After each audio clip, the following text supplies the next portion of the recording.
조국 혁신당 얘기도 한번 해보도록 하겠습니다. 자, 협력을 강조했던 두 당이 요즘은 보면 눈치 싸움 하는 거 아니냐 이런 얘기들도 나옵니다. 그리고 어제 민주당은 견제구를 날린 모양새인데요. 그 두 목소리 한번 듣고 오겠습니다. 우리가 진짜 한편입니다.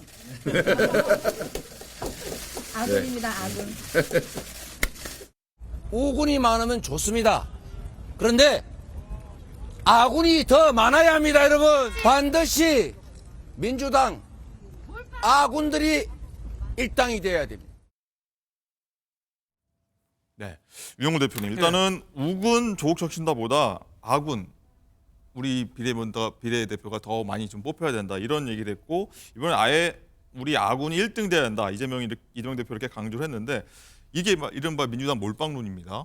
조국 혁신당 좀 견제를 하고 있다고 봐는 게 맞겠죠? 아무래도 뭐 그렇게 봐야죠. 뭐 몰빵론 하지만은 그 몰빵이 주식 투자에서는 그 망하는 적경입니다. 한 군데만 이렇게 집중적으로 하면은 골고루 투자를 해야 되거든요. 포트폴리오를 해서. 그래서 이 몰빵론이 자칫 좀 위험할 수도 있다. 왜 이재명 대표가 저런 얘기를 하느냐?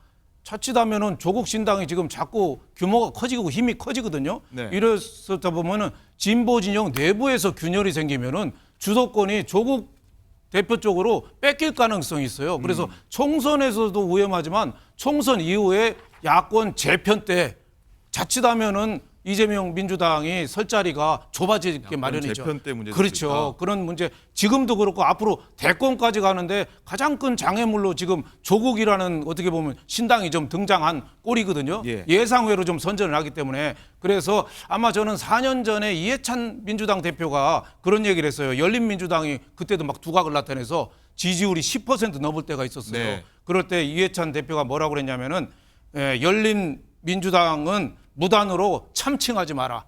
참칭이라는 말을 썼어요. 예. 내 이름 팔지 마라. 우리 이름 팔지 마라. 참칭하지 말라. 그리고 더불어시민당만이 우리 적자다. 우리 진짜 더불어시민당만 찍어주지 저건 적자다. 서자다. 뭐 이런 식으로 해가지고 그때 10% 했던 지지율이 나중에 선거 끝나고 보니까 5.3%로 떨어지고 그 열린민주당이 3석밖에 못 건졌거든요. 네. 그래서 아마 지금 이재명 민주당 대표가 조국 신당에 대해서 본격적 견제는 못하더라도 자꾸 저런 식으로 좀 가는 길을 좀 막는 식으로 해가지고 좀 더 이상 크지 못하게 이런 식으로 할 가능성이 좀 높지 않느냐 뭐 이렇게 생각이 듭니다. 네.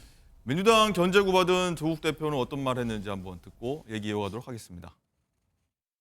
유권자가 그 식당에 갔는데 그 메뉴요? 메뉴가 뷔페가 있는 겁니다. 뷔페가 쭉 다양하게 있으면 내가 가서 골라서 먹는 거 아닙니까? 뷔페 가면 코너가 여러 가지 코너가 있지 않습니까? 그 음식을 보시고 본인에게 취향이 맞으면 그 음식을 택하면 되는 것이고 그러면 그 넓은 의미에서는 다 본인에게 시민들에게 맛을 제공하고 영양가를 제공하는 거 아니겠습니까? 그렇게 보는 것이 진영 전체를 위해서는 도움이 되지 않나 생각합니다.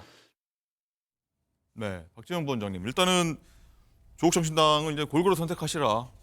자신감으로도 익혀지기도 하고 뭐 여러 가지 존재감을 과시하는 것 같기도 하고 어떻게 좀 들으셨어요? 조국 죄송합니다. 조국 대표는 이제 부패라고 표현했는데 네. 제가 보기에는 부패라기보다는 아주 매콤한 사천 요리 뭐 그런 느낌이 듭니다. 네. 왜냐면요, 이 조국 혁신당이라는 것이 단일 이슈 정당이에요.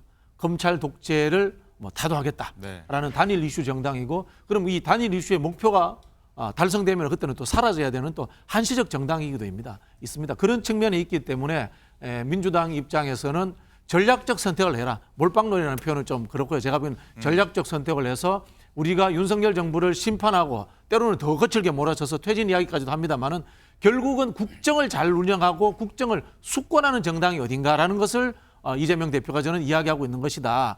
그렇게 이야기를 드리는 거고요. 우리 뭐 또 대학교 갈 때도 단과대 갈 수도 있지만 종합대학을 어쨌든 우선적으로 다 선호하지 않습니까? 네. 민주당은 지금 그런 성격이 있는 거예요. 그리고 또 당의 대표라가 자당을 찍으라고 이야기하는 것은 당연한 것이죠. 강선필 부위원장님, 일단 어떻게 보십니까? 이제 지민 비조, 비조 지민 뭐 말들이 많이 나왔는데 이제 부패론까지 나왔는데 조국당이 이제 여유도 좀 느껴지고 일단 지지율에서 오는 좀 자신감이다. 뭐 이렇게 좀 봐야 될까요? 그러니까 지민 비조란 말은 입에 좀 달라붙는데 비조 지민이란 말 좀 어색해요. 그리고 이제 부패라는 거는 사실 먹을 건 많지만 먹잘 것이 없다는 말도 많습니다. 그래서 식당은 단일 품목이 인기가 많아야 돼요. 예. 그러면 그 단일 품목 인기 많은 정당 민주당인 거예요. 그래서 물론 지금 조국 혁신당이 생각보다 약진을 하고 있는 건 좋은 일입니다. 하지만 우리가 친구하고 가족이 있으면 가족부터 살려야지 친구부터 살릴 수 없는 거 아니겠습니까? 그래서 저는 결국에는 선거가 막바지로 갈수록 민주당에게 더 결집될 것이지만 물론 조국 혁신당도 선택을 받겠죠. 하지만 저는 민주당이 결국에는 더 선전을 할 거라고 보고 있습니다. 네, 그런 기대 전망하셨고요.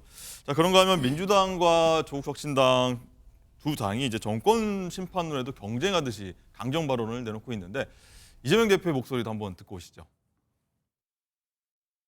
이제 주인들이 회초리를 들어서 혼을 내야 될 때입니다. 국민 무서운 줄을 모르면 회초리로 치고 회초리로도 안 되면 몽둥이로 때려서라도 정신 차리게 해야 주인을 배반하지 않습니다, 여러분. 경고하고 그래도 안 되면 레드카드 줘야죠. 네. 스탑, 미스터 프레지던트 이온.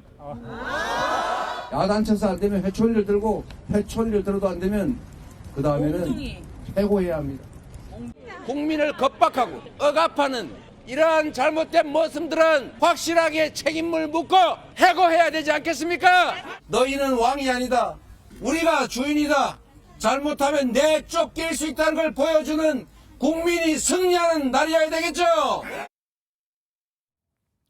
예, 이종훈 실장님 쭉 들어보면 당연히 뭐 총선 앞두고니까 발언 수위가 세질 수밖에 없겠지만 뭐 회추리가 몽둥이로 갔고요, 머슴, 주인, 뭐 응징 이런 얘기까지 나왔는데 어떻게 보면 조국혁신당에 조금 뭐랄까 선명성 경쟁에서 밀려서 좀 더 세게 발언한다 이런 분석도 나오는데 어떻게 보십니까? 그렇죠. 조국혁신당이 뭐 계속 조국 대표가 조기종식 그 윤석열 정부의 조기종식론을 들고 나오니까 이재명 대표도 이제 해고까지 이야기가 나옵니다. 서로 누가 더 반헌법적 그런 그 발상을 하느냐의 경쟁인 것 같아요. 왜냐하면 헌법에는 대통령의 임기가 보장되어 있습니다. 보장되어 있는 임기를 무너뜨리려면 쿠데타 같은 반헌법적 수단 아니면 지금 민주당이 획책하는 대로 무조건 탄핵, 탄핵의 어떤 이유가 상관없습니다. 그래서 탄핵을 해서 대통령의 임기를 중단시키는 그런 획책을 하고 있는 게 아니냐라는 생각도 드는데 두 가지만 말씀드리겠습니다. 제가 아군 우군론 또는 가족 친구론에서 이해가 가지 않는 게 그나마 조국혁신당은 함께 정당을 꾸릴 수 있는 그런 인식을 갖고 있는 사람들인데 지금 가족이라고 얘기하는 또는 아군이라고 얘기하는 진보당이 과연 민주당과 가족이었습니까? 아군이었습니까? 진보당은 우리나라의 정통성을 사실 부인하는 통진당의 후예들이라고 본인들도 통진당의 후예라고 하고 통진당에 있던 사람들이 좀 후보로 나오고 있습니다. 그런데 이들의 주장은 주한미군철수와 유엔사 해체입니다. 그런데 민주당이 주한미군철수와 유엔사 해체를 한 번도 주장하거나 해본 적이 없어요. 그런데 그런 사람들은 함께 손잡고 아군이고 가족이고 그다음에 조국혁신당은 친구다? 저는 이게 우군 아군론이 이해가 가지 않고요.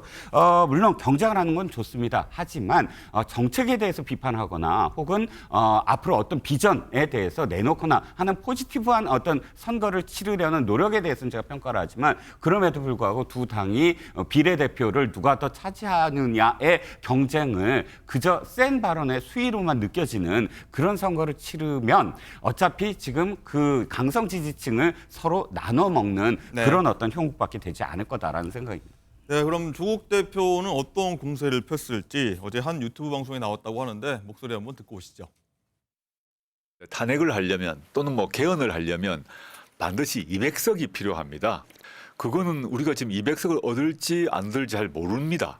근데 200석이 확보되지 않는다 하더라도 조국혁신당이 원내로 진출해서 지금과 같이 단호하게 싸우게 되면 윤석열 정권의 균열이 점점 커지고 깊어지리라 봅니다. 뚝에 금이 생기는 거죠. 그러면 언론에서도 또 공무원들도 태도가 달라질 거라 봅니다. 그렇게 되면 200석이 없다고 하더라도 조기 종식을 할 수 있는 기회가 열린다고 보고요. 탄핵 개헌 관계없이 한동훈 비대위원장이 이제 겁을 먹고 있다는 반증이기도 한데 지지율이 떨어지니까 본인이 공식적으로 4월 총선에서 국민의힘이 지면 윤석열 정권은 끝이 납니다라고 말을 했습니다. 즉 끝을 낼 수 있다는 얘기죠. 뒤집어 얘기하면. 네, 강성필 부위원장님, 일단은 한동훈 위원장이 겁을 먹은 거 아니냐 이런 얘기까지 하고 또 이런 추측도 있습니다. 다음 주부터 이제 비례대표 후보들이 이제 선거 운동이 좀 금지되다 보니 이제 더 공세를 막판에 더 올려야 되는 거 아니냐 이런 얘기까지 있는데 어떻게 좀 분석하시겠습니까? 종합적으로? 그러니까 사실 지금의 상황이 비정상적인 상황이에요.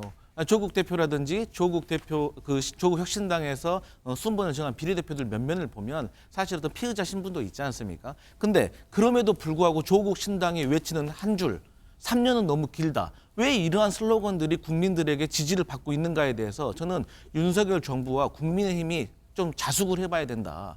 그러니까 국민들은요, 지금 조국 대표도 잘못이 있다라고 인정을 하면서도 과연 윤석열 대통령과 한동훈 비대위원장도 본인들도 검찰의 수사를 저렇게 과도하게 받으면 과연 자유로울 수 있느냐에 대해서 묻고 있는 거예요. 사실 윤석열 검사를 대통령으로 만든 것은 공정이라는 그 단어 하나 아니었겠습니까? 근데 윤석열 정부가 2년 동안 지나가면서 입틀막, 칼틀막, 또틀막 이런 것들을 보면서 국민들이 그 공정에 대해서 의심을 하고 있고 그 정점에 최근에 나온 게 이종섭 주 호주 대사의 도피성 논란이거든요. 그래서 이러한 것들을 당연히 조국 혁신당으로서는 지적을 할 수밖에 없고 저희 민주당도 거기에 대해서 동의를 하고 있는 겁니다. 아까쯤에 진보당 얘기를 하셨는데 아니 진보당 같은 경우도 그렇게 문제가 있으면 선관위에서 아니 고발해가지고 취소하면 될 거 아닙니까? 하지만 이 준연동형 비례대표의 취지가 뭡니까? 사회가 다양해질수록 다양한 목소리를 원내에서 소수 정당의 목소리를 들어보자는 거잖아요. 그리고 선거 때는요 확실한 적이 아니면 다 우군인 겁니다. 그리고 나중에 총선이 끝나면 각 정당은 다 각자의 역할을 하게 되어 있고 또 어떤 선택에 있어서는 다른 역할을 할 수 있는 거기 때문에 거기에 대해서는 좀 그렇게 분석을 하시면 될 것 같습니다. 자, 네, 지금 말씀하신 것 중에 제가 한 가지만 지적을 해야 네, 될 부분이 할게요. 입틀막 그 다음에 뭐라고 말씀하셨냐면 주어가 윤석열 정부인데 칼틀막이라고 표현하셨거든요. 윤석열 정부가 칼로 틀어 막았다는 뜻으로 말씀하신 겁니까? 윤석열 정부가 한 게 아니라요. 아니, 윤석열 주어가- 정부의 몸을 담은 예. 상무수석께서 최근 하셨던 발언에 대해서 국민들의 많은 분들, 야당 지지자들은 그렇게 생각할 수도 있다는 개인적인 의견을 말씀드린 예, 겁니다. 알겠습니다.